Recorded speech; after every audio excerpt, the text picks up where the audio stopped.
All right, today we're jumping into a story that really all comes down to one powerful symbol, the Scarlet Cord. It's all about a covenant, a promise, and we're going to see exactly how it all played out. I mean, think about it for a second. How can a single thread, just a piece of rope, have the power to save an entire family? Not just one person, but everyone. It sounds crazy, right? Well, that's the big question we're digging into. So here's our game plan. First, we'll look at the power of a really small act. Then we'll get into what this covenant of faith with Rahab was all about. From there, we'll zoom in on the cord itself and what it really means. And finally, we'll see the incredible result, an entire household saved. All right, let's dive right in with Section 1, the power of a small act. This is really the heart of the whole story, the thing that makes it so amazing.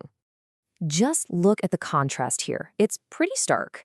On one hand, you've got what seems like a small, simple act of faith, a choice someone made when the pressure was on. And on the other hand, an absolutely massive consequence, the survival of a whole family. It's an incredible example of how one small thing can change everything. And this really hits the nail on the head, how Rahab's small act of faith saved her entire household.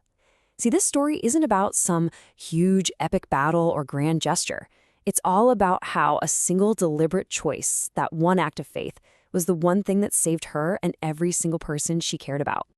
Okay, so how do we get from that small act to such a huge outcome? Well, the bridge between them is something called a covenant of faith. This is the nuts and bolts, the actual agreement that turns a simple action into a real binding promise of safety. So you might be hearing this term, covenant of faith, and wondering what that even means. It might sound a little old-fashioned or formal, but the idea behind it is actually super simple. Think of it as a rock-solid promise, one that's backed up by real belief and, more importantly, real action. Basically, a covenant is a binding agreement. And we're not talking about a casual, I promise I'll call you later. In the ancient world, these were sacred pacts. They were a huge deal, sealed by trust and commitment. They involved promises, for sure, but they also came with conditions. You had to hold up your end of the bargain. So you can basically break this whole covenant down into 3 simple steps. First, an agreement is made between Rahab and the spies. Step 2, a condition is set. This is crucial. She has to hang that scarlet cord in her window. It's the physical proof of her faith. And then, step 3, if she meets that condition, the promise is kept. Her family will be safe. It's a really clear path. Belief, then action, then the outcome. And that condition, that action, brings us right to the physical object at the very center of this story. Because that cord isn't just some random rope. It's the symbol of the whole deal.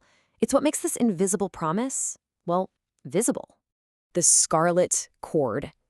I mean, let's just let that sink in. This simple thing is the anchor for the entire story. It's loaded with so much meaning and so much responsibility. It's the public sign of a secret deal, and literally everything depends on it. So what's so special about this cord? Well, it's doing a lot of work here. First off, it's a sign of the agreement they made. It's also a very practical marker for the army, basically a big do not touch sign on the house. But it's more than that, right? It's a symbol of her faith in action. She actually had to do it. And because of that, it becomes the physical link, the thing that connects her belief to her family's salvation. And all of this leads us to the final outcome, the fulfillment of that promise, an entire household saved. This is the moment where that small act of faith pays off in the biggest way imaginable. Yeah, this really boils it all down, doesn't it? One decision. One single act of tying a cord in a window. And what was the result? An entire family, a whole household, saved from the destruction around them. Incredible. And what's so powerful here is that this wasn't just about Rahab saving her own skin. No, her act of faith, her covenant, was specifically designed to protect her entire family. It just shows this incredible sense of love and responsibility she had for them.